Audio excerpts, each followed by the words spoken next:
and welcome to the Now Spinning Magazine podcast with me, Phil Aston. And this is a new series of podcasts that we're doing, and this is going to be episode 1, and it's called Meet the Collector. And this is where I basically talk to people who just love collecting music. Some of them are going to be patrons, some of them are even going to be artists within bands. And this is where it could be just about a collection overall, or it could be about a specific artist. And for this first episode, it's Chris Wright, who is one of my patrons from Now Spinning Magazine. He's also a highly valued member of the Now Spinning Magazine Facebook group. And we've already done a podcast where we looked about how to get the best out of your hi-fi system. But this one, as it's Meet the Collector, is all about an artist that means a great deal to Chris. So first of all, Chris, welcome to the show. Thank you, Phil. Nice to see you. Great. Now, you are someone who collects music, you love vinyl, etc. But there's one specific artist that means a great deal to you, and that artist is Joni Mitchell. I mean, I'd like to go back, if possible, to where you first discovered the music of Joni Mitchell, what it was, and where you were. My earliest recollection of Joni's music is, this sounds weird perhaps, but around Trafalgar Square, when you could drive around. I suppose you can still drive around there. I mean, I live in America now, so I'm not so aware what happens in the UK. 1970, the summer of 1970, with mum and dad in a Mini, lovely car stereo they had, listening to Big Yellow Taxi. And it just stuck with me. And it's just, I can just remember it. And I always, whenever I hear Big Yellow Taxi, I think of that particular trip to London. The thing is, though, I didn't really know that was Joni Mitchell for years. Right. And I would say that being a kid, Slade, all that sort of stuff were more important to me. And then ultimately Led Zeppelin and Bebop Deluxe and all the rock bands and stuff. But so I was, Van Halen. I was a typical kid in those days. But I do remember one program of the Old Grey Whistle Test, when they had, do you remember those? We've talked about it before. These sequences they used to do with old films to music, because they didn't have videos. I found it recently online, but in 1975, just when Hissing of Summer Lawns had been released, they did a video of In France They Kiss on Main Street, and I remember distinctly listening to that when it was broadcast. And I don't know if it was the original, if they perhaps even repeated it sometime. So I can't put a date on it, because 75 seems a bit early to me. But I remember that song having a real resonance with me for no other reason than it sounded like nothing else I'd ever heard. And the thing I identified with her was just the hook she gave to a song and the completely original approach. And I don't suppose, to be honest, I was in my sort of rock phase. I don't suppose I thought much more about it until I started getting into hi-fi in the mid-'80s. And that's when I, acquired obviously a record player. And I think sort of towards the late 80s, I'd started really collecting records in earnest. I mean, I'd always been a music collector from, about 1973 was when I bought my first single. When mum and dad basically got a gramophone, those radio gramophone things. I started, and I started collecting at that point. And anyway, so 1980, whatever it was, late 80s maybe, I picked up, for no other reason than it just caught my eye, a copy of Don Juan's Reckless Daughter, her 1977 album, the double album. And that just completely got me. I mean, I just couldn't stop playing it. And I was always aware of her stuff. I mean, obviously Woodstock and, all the sort of the classic songs. But I'd never really, it just struck me then what an incredible artist she was. And that just sparked it off, really. And ever since, she's just, gone up in my estimation all through the time, all through the 80s, 90s, and into the 2000s. By that time, she was easily my favorite artist, and remains so to this day. In fact, I find the music just still, after all these years, just completely floors me. So you actually really kind of fell in love with her as an artist while she was right in the middle of her kind of jazz period then. Would that Very be? much so. Yeah. It's very true. Yeah, it's very true. And I think that's interesting because, of course, if you look at it, Don Juan's Reckless Daughter was, I believe, her last platinum album.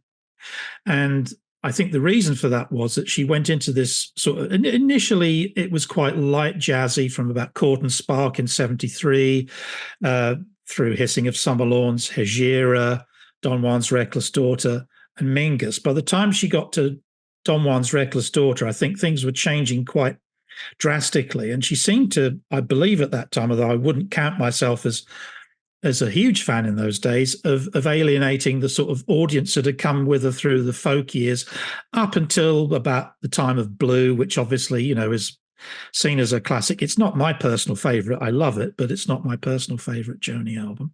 And I think she'd alienated the audience at that time. I didn't come with all that baggage. I sort of got into her, later than that. And so I just view her music as a whole. And I think if you're going to draw a analogy with another artist, I would say David Bowie. I mean, David Bowie changed throughout his career. And if you look at Joni, she's very much done the same thing. Didn't get the same respect that Bowie seemed to get for it, but definitely, her music changed massively in the time that she was a singer and a songwriter. I'm interested about the fact that you kind of mentioned Don Juan's Reckless Daughter as being one of the albums that resonated with you most, because it is so different to Yellow Taxi and Blue. And that album, there is one side of the vinyl is one track. Paprika Plains, which is 16 minutes and 24 seconds of just. That's her most, I suppose you could say it's her most ambitious work. It's basically her and a piano for most of it, and then the band kicks in and there's a wonderful Wayne Shorter alto sax solo towards the end of the song. But that's her. I wouldn't never call Joni Mitchell prog, but that's almost a song with, that's not prog, but that's almost a prog song in its construction. Isn't it? And the other thing that I wondered, because obviously, when did that come out, Chris? What was that? It was in the 80s, wasn't it? 77. Oh, 77. Sorry, 70. That came out in 77. And obviously 77, it's a year before the first Van Halen album and everything else. So where you were growing up and how old you were then, that was very different to what you were listening to. I mean, were you amongst your friends or your peer group? Were you the only person who was saying you've got to listen to Don Juan's Reckless Daughter by Joni Mitchell? As I said, I never really got into that till the 80s when I started listening to the vinyl more, and just because the thing is, her albums on vinyl. I mean, I wouldn't say it's the only way to listen to them, but there's definitely something to be said for vinyl that was essentially mixed for, when records were being mixed for vinyl. There's definitely, I think, a sonic affinity when you listen to them on vinyl.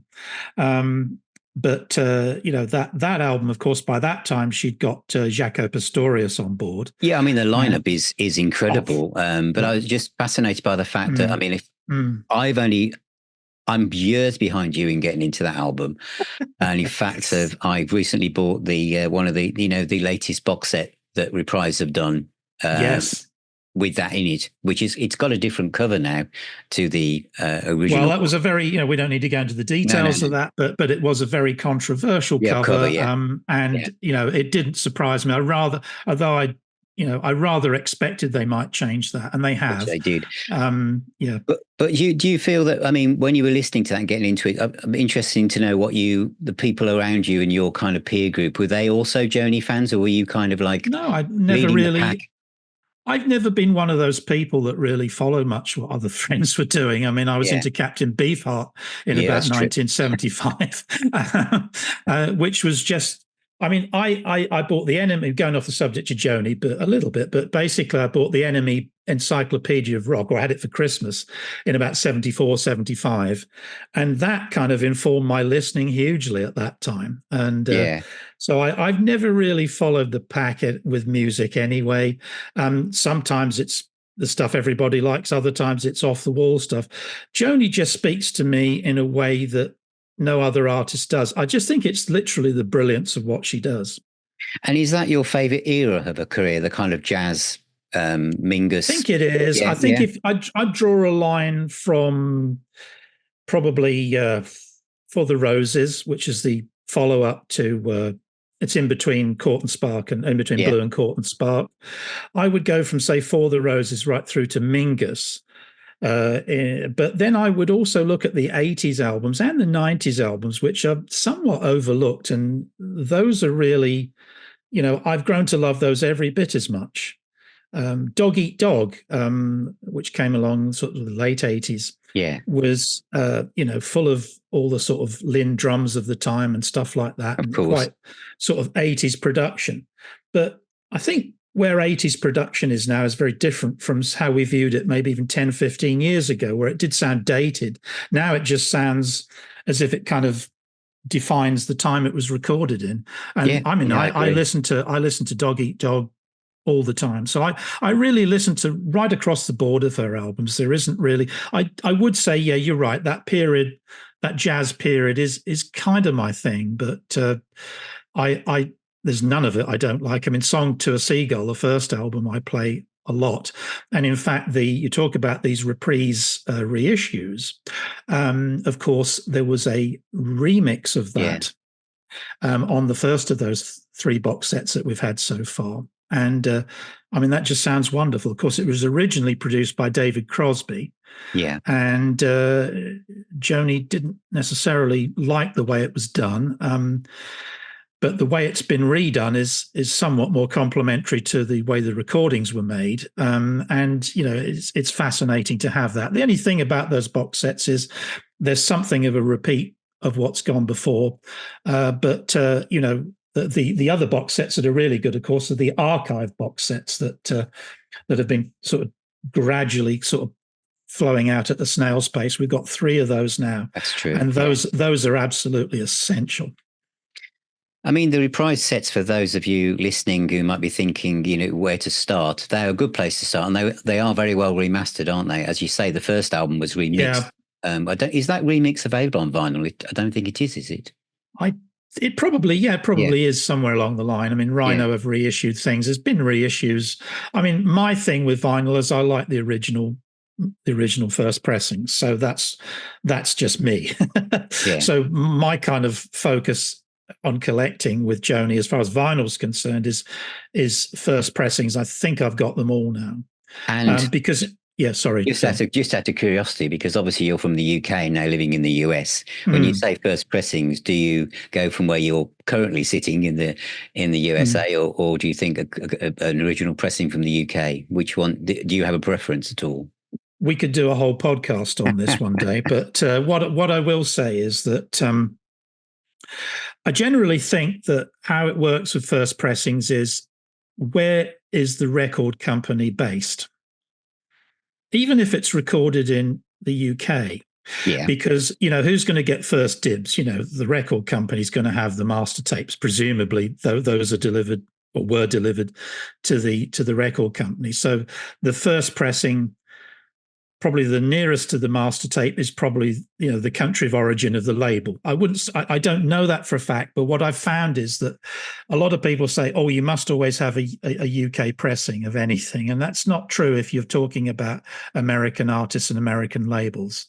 I've bought some wonderful recordings here, and all my original Joni is I think all of it is American, except for Night Ride Home, which, believe it or not, was the last studio album ever to be released on vinyl, because it's amazing how many Joni albums have never had a vinyl release. Oh, really? The later ones haven't. Oh, that's interesting. And Night Ride Home's a bit of a rarity, especially over here. But I actually managed to source a pretty much mint copy of it.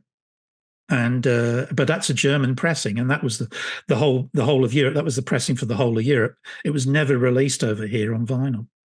So there are That some was kind of 1991.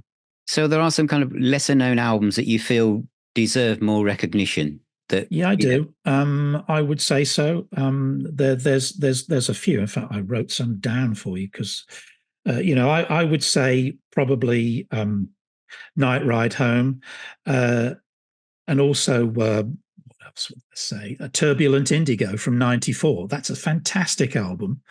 Never released on vinyl. Easy to find on CD. In fact, no problem at all finding it on CD. Has some wonderful music on it. And that was a good period for Joni. Actually, I was also going to say that apart from collecting CDs and albums, LPs, Yeah.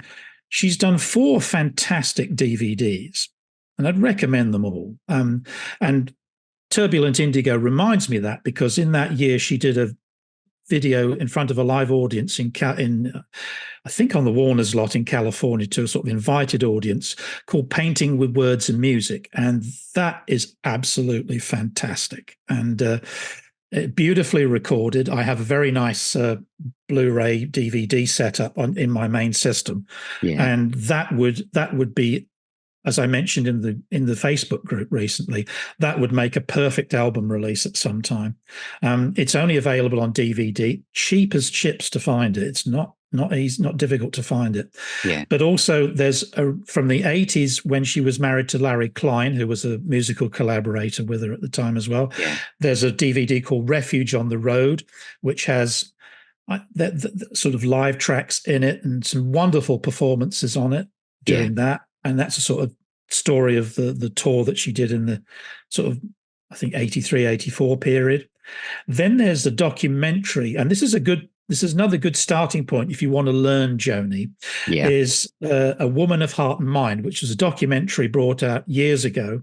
It's been on BBC a few times, I know for a fact, because it was on when I was still in England. And certainly easy to find. That's a wonderful documentary that takes you right through her recording career and puts a lot of the music in context. The other one you'll absolutely want, is a fantastic album as well, is the DVD of Shadows and Light, which is a 79 from the 79 tour. That's her double album. You can get that on video. And that is absolutely remarkable, because the band she had in those days was probably the best there's ever been. Yeah, and say that the line of that band is like a jazz fusion masterclass, isn't it? It is, and I think that in fact there's a bass solo by Jaco Pastorius that's not on the album, but you can see it on the DVD. So it's worth getting just for that alone, because it is absolutely wonderful. And there's the treasures that are in that live album are great, but of course that's not her only live album. But I mean, she's that's one that I think is well worth seeking out. Well, you probably mentioned this earlier, but I haven't got it around me. But I know it's one of my son's, Dan's, favorite Joni album. It's that you probably, as I said, just mentioned it. It's the one where it's almost orchestral. It's like an orchestral album. It's a painting of her on the front. There's a couple of them actually. There's Both Sides Now, which has an absolutely wonderful version of that song.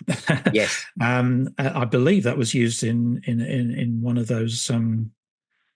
I can't remember which movie it was now, but it definitely was used in a movie. I think it's that one. Was it Love Actually? Yeah, I think that's it. It's one with really lush orchestration, and it's just fantastic. Yeah, so that's how most people would probably know that. Yeah. But there's also a double CD set called Travelogue, which was recorded in London at Air Studios and in studios in America, which is a deeper dive into her collection. Yeah. Both Sides Now is really looking at her interpretation of classics mostly, but standards. But Travelogue, again, never released on vinyl, is a wonderful thing to seek out. It's some of her famous songs, but also deeper cuts too. How do you feel about the kind of evolution of her music? Because as you say, I mean, it's so different depending on where you drop the needle into her back catalogue.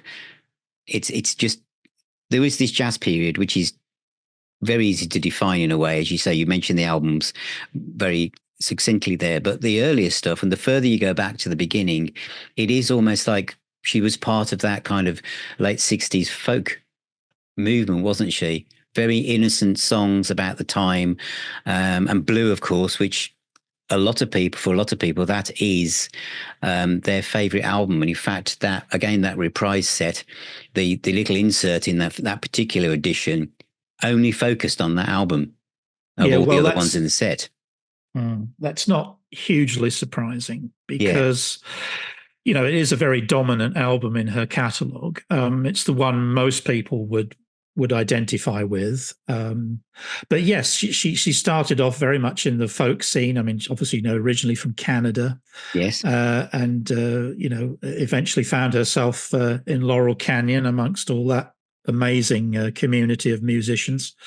And, championed by David Crosby, in fact, in those early days. And that's how he got to produce the first album, because very much Crosby introduced her to that community. And so, very folk-based for the first few years. I should mention another video that's available, and that's her Isle of Wight performance, which does give some great insight to that period of time. And of course, the Isle of Wight concert in 1970 was, you may have seen the movie.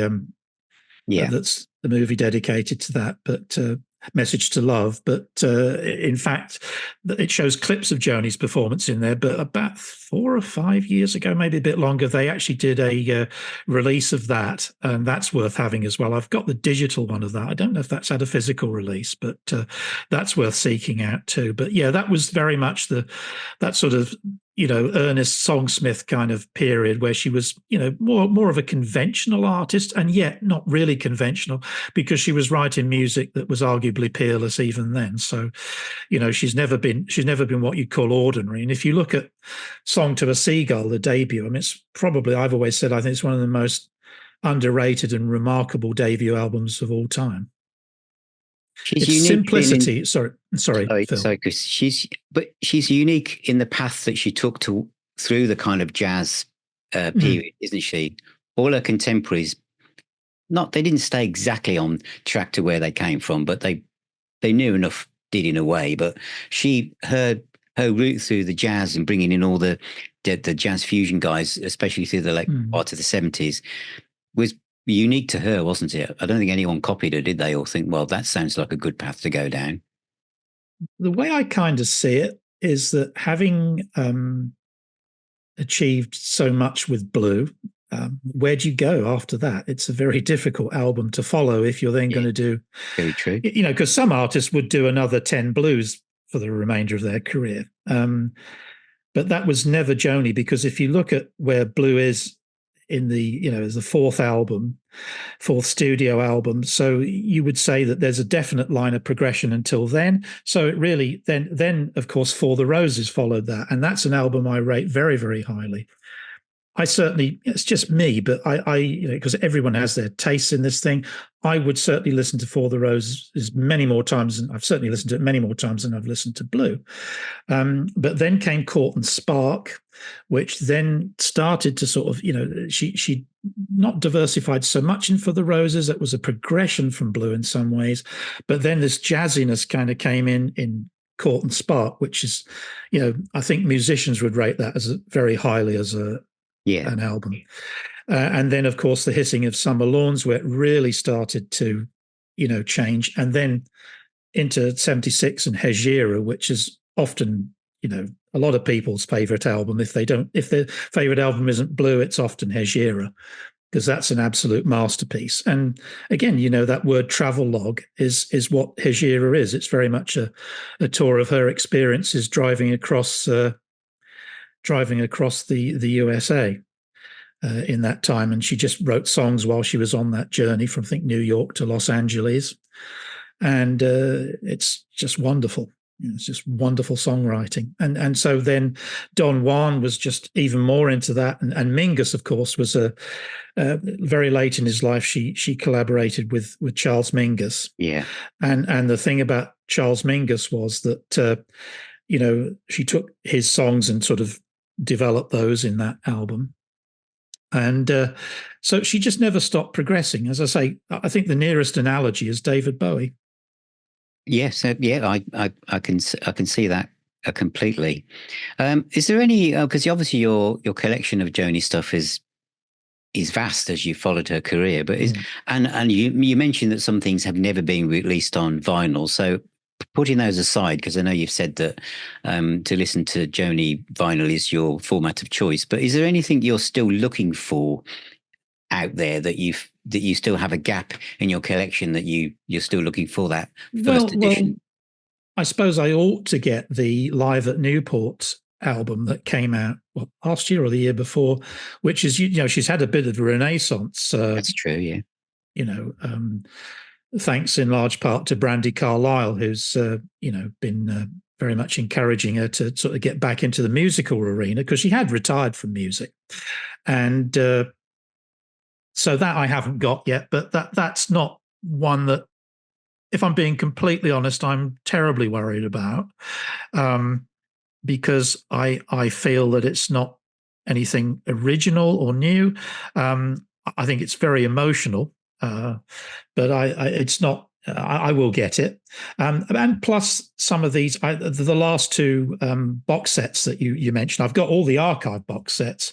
I've yet to get the last two reprise box sets, and the reason for that is very simply that I've got them already, really, and I've got a full set of the early 2000 HD CD releases, and they sound marvelous, and they are just fabulous. So I don't sonically feel like I need to do it, but I suppose I'm a bit of a completist. I will get them, but I've got a full set of everything she's done.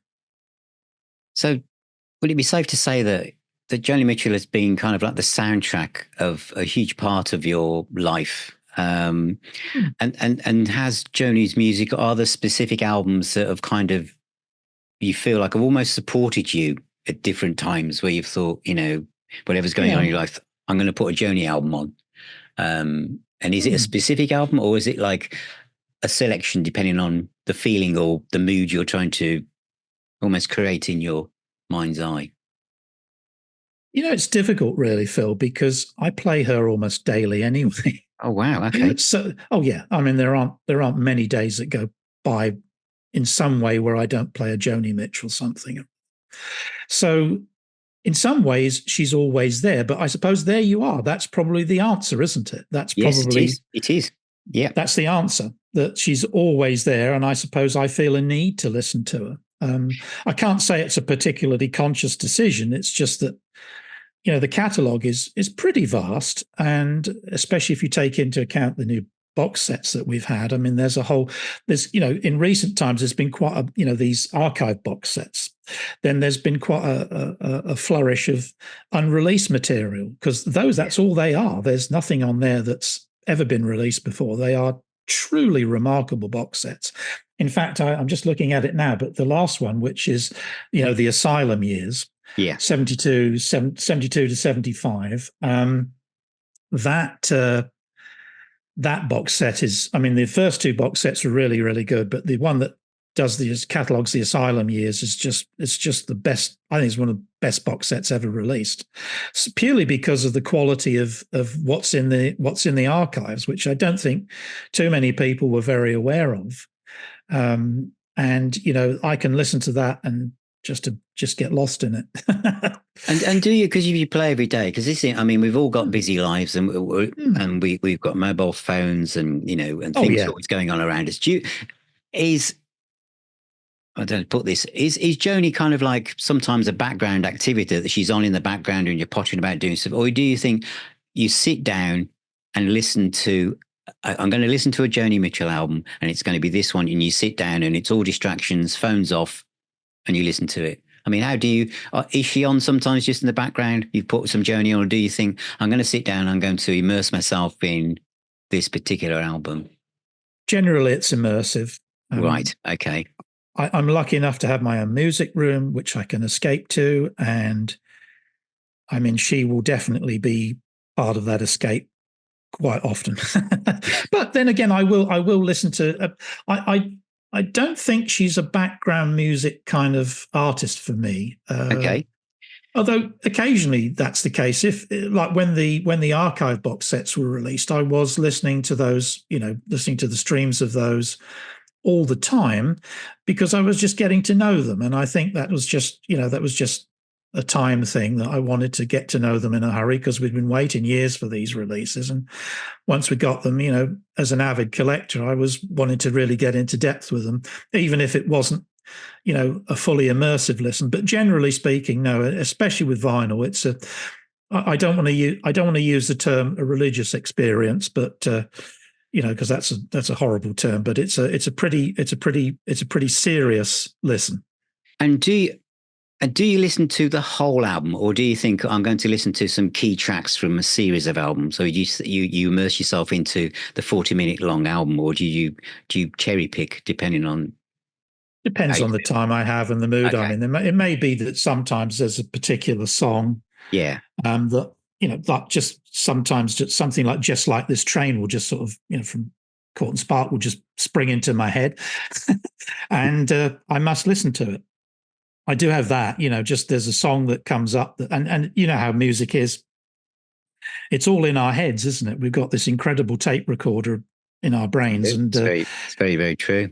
Suddenly you think, well, you know what? It's time to listen to X, Y, or Z. And I tend to do that. Yeah. It is a pretty serious listen generally. I suppose I have a fair deal of reverence for it, as we all do with our major artists. The ones that we really, really love the most. They're going to be the artists that we want to sit down and listen to. And the thing with Joni is the work has such depth in terms of the depth of the lyrics and the way the music is crafted that I just think it demands attention. This is probably this is a question I was going to ask earlier, and then I've kind of left it till later because I know if someone asked me this question about one of my favorite artists, I'd think, oh, can't you give me three? But do you have an all-time favorite Joni album? You only can say, well, it changes, it varies, but is there one? If you had to run out the house, you can only take one. Is there one? Or would you say it changes all the time, Phil? Because it's very difficult. But it's a fair question, and I kind of envisaged you might ask that. I think probably I'll look at what album can I feel most comfortable with personally, and the one that I've probably defaulted to most in the last few years, and that will change again. This just evolves all the time. Yeah. Is probably Mingus. There's I don't know if you know the album well, but do you know Mingus? Yeah, I do. You'll know that there's a mixture of kind of tracks that are recorded at Mingus's house with Joni present. They're just these kind of they're not terribly easy to follow always. No, they're not. That's why it's an interesting choice. Yeah, and that's right. But then after that comes just like a silence, and then the music starts. It's like the contrast between a quite raucous kind of audio and then the peace of the songs just seems to put them in a setting that I absolutely adore.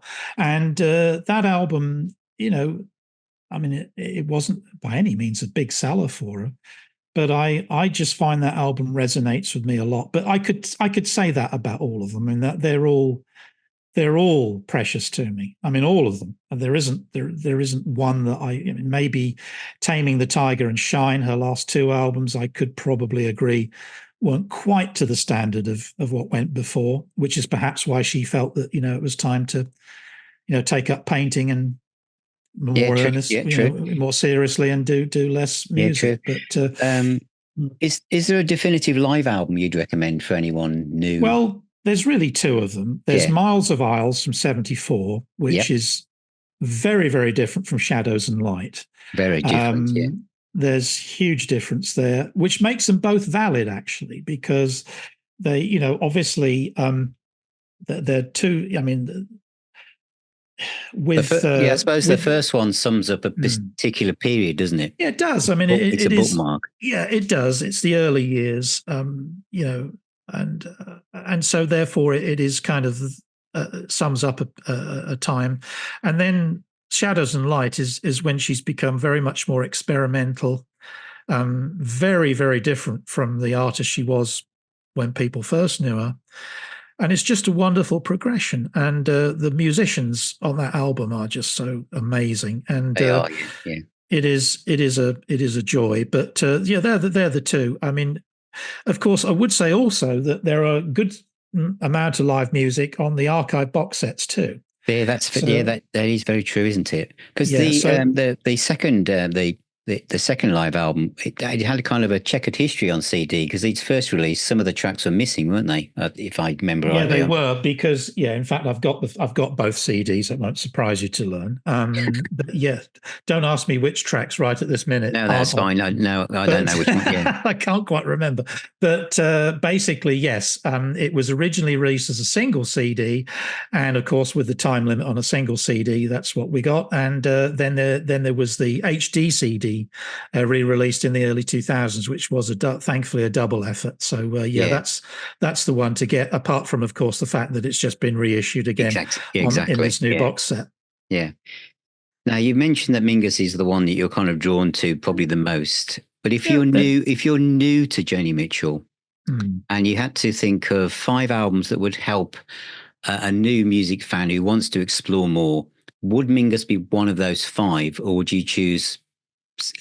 Which 5 albums would you pick to say an introduction, a beginner's guide to Joni Mitchell? Which 5 albums would give somebody an overview of this artist's work so they would understand the different sides of her musical personality? That's a really good question. I wouldn't put Mingus in that because that's a personal choice, and that's just my. I don't think I'd put Mingus in that. Am I allowed to have 6? Yes, have 6. Have 6, Chris. Yeah, that's fine. Which 6 albums would you recommend? Well, I would say you've got to start with "Song to a Seagull," the debut album, the beginning. Yeah, because that tells you, that gives you a base, and I think that then gives you an appreciation of how far she developed as an artist in the career. Yeah, that's a good choice. Yeah. Then, it's hard to throw any of these out because they're also valid. Absolutely. They're also valid, but I think then I'd go to Blue. Because obviously that's got to be, isn't it? Yeah. It's an absolute sort of classic. And, also it's interesting, isn't it? 1971, what a great, as David Hepworth's book always tells us, what a great year 71 was. Yeah. And it was part of that. So it's just interesting that she should produce that then. And then I would go to Court and Spark in 73. Again, just, the song Smithery by that time was just masterful. And again, sort of veering into jazz. It's very hard to leave out other ones, but I would then go to Hejira in 76, because that then that's another high watermark. And if you're doing an introduction to Joni, that's very different from, let's say, A-level Joni, where you'd want to go into more sort of esoteric kind of territory. I would then put Shadows and Light, the live album, because I think that's just a nice point. You want to appreciate what a great live artist she was as well, and how she could. And it also illustrates how she got the best out of other musicians so well. I mean, as you well know, there's a Pat Metheny. I've talked about the Jaco Pastorius. There's that's a Pat Metheny solo on there. Yeah, which is awesome. Yeah. Breathtaking. And I mean, the whole album. And there's a Congo break by Don Elias in there, which again, there's just so many great things about that album. Then I would go out to about 88 and Chalk Mark in a Rainstorm, which is, pretty much not one of the most common ones, but I think what that would do is it would sort of it'd be a summation of her journey through the 80s quite well.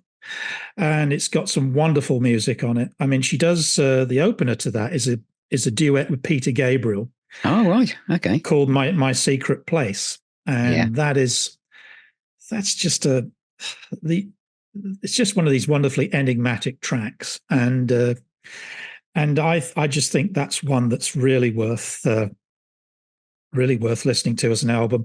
It also has a bird that whistles on it. And do you remember when we did a tribute on the website to Wayne Shorter when he died? Yes, yeah. You asked me to pick some tracks out that really summed up his career. That's just an end of the album song there. That's just gentle and beautiful. And a bird that whistles. Well, Wayne Shorter played like a bird, is all I can say. And it's that whole album, that whole album is terrific, and I could pick albums later than that, earlier than that, but I think that's a good. I think that's a good place to stop. That's really interesting, because I'm glad you said you wanted six, because I thought, oh, where we're going to head now is going to be that classic period of the first 12 reprise albums, isn't it? Yeah, including the two live ones. I thought it's going to be that period, but no, that it's interesting you stuck the one from '88 in, and for good reason. Yeah, that's really interesting, and that would really be helpful, people, because the albums you picked there. What's interesting, isn't it, that period, whichever way you look at it, from 68 to 1980, that period, her development as an artist, it's like she just, like you quite rightly said, the only other artist that did anything similar is David Bowie. Very much so. Very much so. Yeah. Bowie changed Bowie was much more of a fashion kind of leader as well. Joni was never that. Joni just followed her. I think she just followed her artistic nose, really. Just, where did she think she needed to go next? And, quite clear. I think it's fairly obvious that Joni never had selling albums as a priority in what she did. Was just, seems to me, it was never a part of her makeup. And that's why I think the stuff stands up so well. It was never really written for, commercial reasons, although clearly there are songs in there like Big Yellow Taxi, which were, quite big commercial hits. But very, very true, but so different to what some of the stuff that came later, as you say. I've done one's Reckless Daughter. I mean, there's stuff on there that the record company executives must have thought, what the hell are we going to do with this? They paved paradise and put up a parking lot. I mean, there is a statement that, that song is no less relevant now than it was then. And well, there's also songs of complete bravery and honesty. There's that one track off Blue, isn't it? The one where she gave away her daughter, which I know that one, when I think at first I only found out in recent years what that song was really about. And I can see why that album means so much to people, because it's such an honest album, and lyrically it's very brave, and must have brought comfort to lots of people in similar positions all around the world. And a lot of her lyrics have probably helped people through lots of difficult times, haven't they? Well, the one thing I'd say, the one thing that's very little common between them, but the one thing that's common with, say, Taylor Swift and Joni, is that they both wrote about their love affairs, and wrote very honestly about them. And in Joni's case, she just basically laid it all down on tape, and I think it's that honesty that makes Blue an album that people identify with, because quite clearly, very few artists have ever been that frank, I would say. Yeah. I would agree. Well, coming up to my final question now, and you'll be pleased to know that when I say this, I don't mean you to put these songs in order of like opening and closing songs. But if we were creating a dream concert set list for Joni Mitchell, which 10 songs would you include? Now, they don't have to be in order as if like she's going to open with this one, unless of course you want to do that. But which 10 songs, if you were putting together either the dream set list for a concert, or if you were suddenly being told, Chris, we need someone to put together the next Joni compilation. We're going to have 5 tracks on each side of the album. What would you pick? I would be a disaster to pick anything commercial, because I would pick stuff that's, as you're going to find out, I would pick stuff that's no, that's good. Very eclectic to my own tastes. But yeah, I'd like you to pick songs you personally. These are the songs that mean the most to you in your listening experience with Joni. It isn't even that, because I can't really do that, because I would say all of them. But these are songs that because we obviously did a little bit of talk before we did this, and you did say, because obviously I've got to think of 10 songs quickly with Joni. It'd be difficult to pick them out the top of my head, because there's just so many. But I would kick off with My Secret Place with Peter Gabriel. I mean, have a look at the video of that. Anybody that's just go onto YouTube and type in My Secret Place Joni Mitchell, and just watch the video of that. And again, it's a remarkable vocal, and the interplay with Gabriel is remarkable. And, there's another artist that changed a lot, and Very so, I true. mean, I can see why he might see an affinity with Joni, because there's another guy that changed massively and still is. Yeah, yeah, very Uh, true. and then I would go to Mingus and to the opener, God Must Be a Boogeyman. That's just an amazing piece of music. Yeah. And I would say that definitely is something that people should listen to. It's just her and mainly her and a guitar, but of course she tunes her guitar. As you as a guitarist, Phil, will know that her guitar tunings are very unusual, and in fact, her Yeah. guitar sound is very original.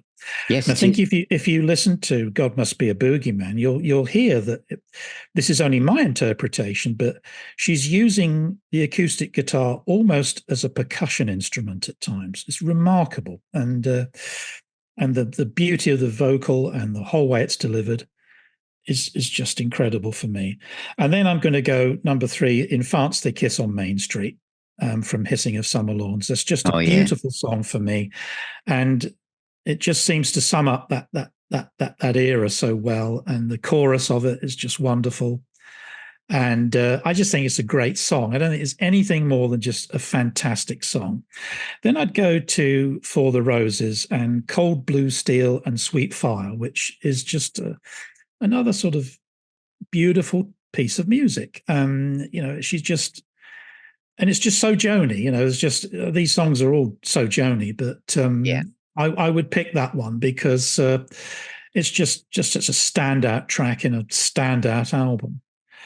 And then we talked about it earlier, Paprika Plains, which I think would be a nice sort of mid-album, mid-concert tune. I mean, we'd have to have I suppose that means we could all do it on one side with CD these days, couldn't we? But We could, yeah. basically, We yeah.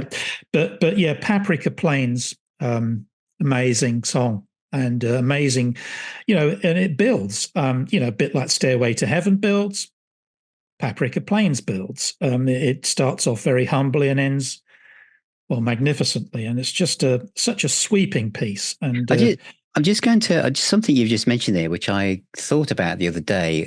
We're only kind of digressing a little bit, but don't worry, it's carry on. talking. It's talking about the way that people consume music, and I'm thinking about although there's great news out at the moment that younger people are starting to buy more CDs and vinyl, but when a lot of people when they stream things, they play the first 20 seconds, 30 seconds, or a minute and think to get a feel for the song. And somebody said the other day, if people did that, no one would ever discover what Stairway to Heaven was, because you don't realize that the most exciting part of the song is towards the end, because people now just trip from one track to the next to try and get a feel of something.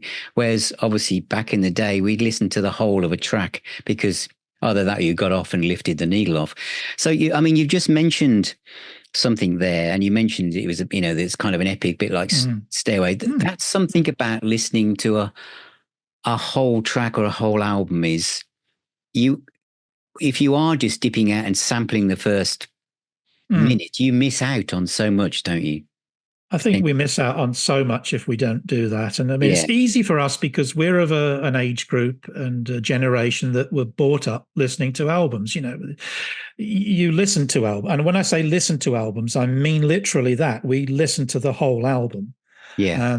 Both sides religiously. And, what would you do? You'd go around your friends, you'd spin records, and you may talk while they're on, of course, but you would basically consume the whole album. Very true. And that's where streaming has a real problem because, as you say, it's, does this appeal to me? No. Does this appeal to me? No. Oh, that's kind of making a big noise to start with. I'll carry on with it for another minute. And it's so really the demands of the listener have in some senses heightened, but in other ways they've reduced. So I think that, I think a song like that would have a very hard time these days. Yeah. Okay, so back to your list. I think we're on to number 6 now. We're on notional side 2 of our LP. Yeah. And I would go to Song to a Seagull and a track called The Pirate of Penance. Oh, yeah. It's just incredibly simple, but incredibly beautiful. I find it very moving, that song. And it's it's just her ethereal qualities on steroids, really. And it's just, to me, that's just Joni central.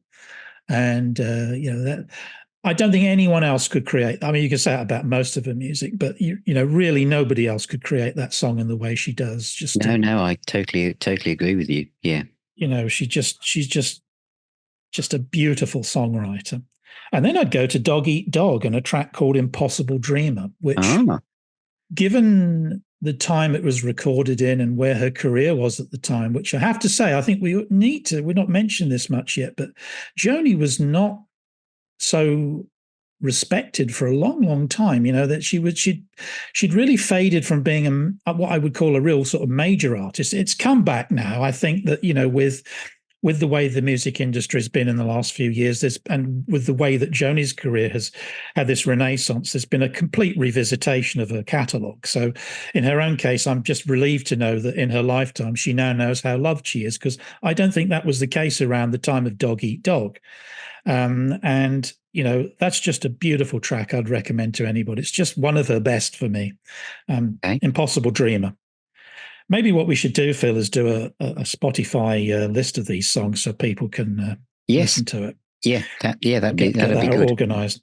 And then I go to just like this train from Court and Spark. Just again, I picked these because they're just fantastic pieces of music. Yeah, and some of the analogies she draws in that, and the things she likens to a train journey, is just the imaging that the song has is right up there. I mean, a lot of people rate her higher than Dylan.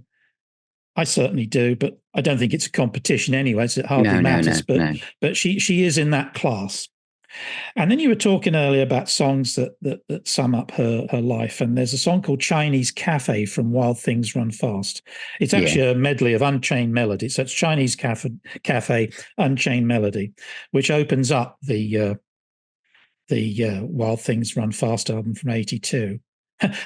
You talk about tracks that have a chance from the beginning. That's got a wonderful bass note, boom, that starts the song. So that might get an impact. And then finally, I've talked about it before, but A Bird That Whistles from Chalk Mark in a Rainstorm. I just think it's a gentle song, beautifully done, and shows how, with Wayne Shorter's solo on that, just shows how she also got the best out of other musicians, and indeed use those musicians to get the best out of herself. And so I think it's an incredibly durable catalogue, and one that really, 100 years from now, she's one of those artists that people will still be analysing, I think. Yeah, it's true. Did you pick two tracks from one of the albums there? Was that I have, yes. Yeah, and that was the opening one and the closing one. No. Well, yes, it was actually. Yeah, you're absolutely right. No, you're absolutely correct. That been perfect vinyl album, isn't it? It opens with a track from that album and closes on side 2 with a track from that album. I didn't really think of that when I just thought of the songs, because to me, I just love what she does, obviously, and for me, she's just got a special place. There are other artists I collect and love, and she's not alone in that. But I just think, if I look at who means the most to me and whose music would that awful sort of Noah's Ark question, which if you to keep the ship afloat or to keep the balloon afloat, which LPs would you ditch from the basket? I guess these would be the last ones.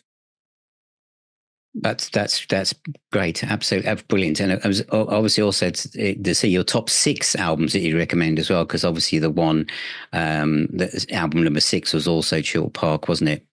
So I'm going to say straight after this, I'm going to be listening to that one, because it's not one that I know that well. So you've piqued my interest. It's a glorious album. Actually, there was it will come out again in this new set of releases, but if anyone can get hold of it, it's not the cheapest one to find, but there was a compilation many years ago which I have of the Geffen albums, and it's in there. It's that's quite hard to find, isn't it? Good point. It is, but that's inevitably going to get a reissue with the way that this this is falling out at the moment with the re-releases. Yeah. So it's just a delight to be able to to have these albums and just cherish them, really, because they mean more as time goes on. And as I say, I think she's an artist that will endure. I totally agree, Chris. Well, thank you so much for joining me for this, the first episode of Meet the Collector. And for those of you listening, hopefully you've got lots of exciting things to go and explore. If you're new to the music of Joni Mitchell, you're going to have one hell of a journey. And in fact, I could almost be envious of someone who's starting from scratch, because it'll be wonderful to be listening to all of this stuff from the beginning. And if you know quite a lot about Joni, there's plenty of stuff to go and re-listen to. And I think when we talk like this, it does reignite interest in artists and albums that perhaps, any one of us, but again, especially in the music group, someone posts something, you think, God, I haven't played that for ages.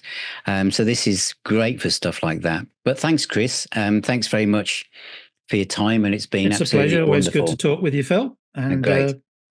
Thank you. Thank you. And for those of you listening, please subscribe to the podcast and also visit the website and the YouTube channel. And remember, music is the healer and the doctor. And take care. And I shall speak to you all very, very soon.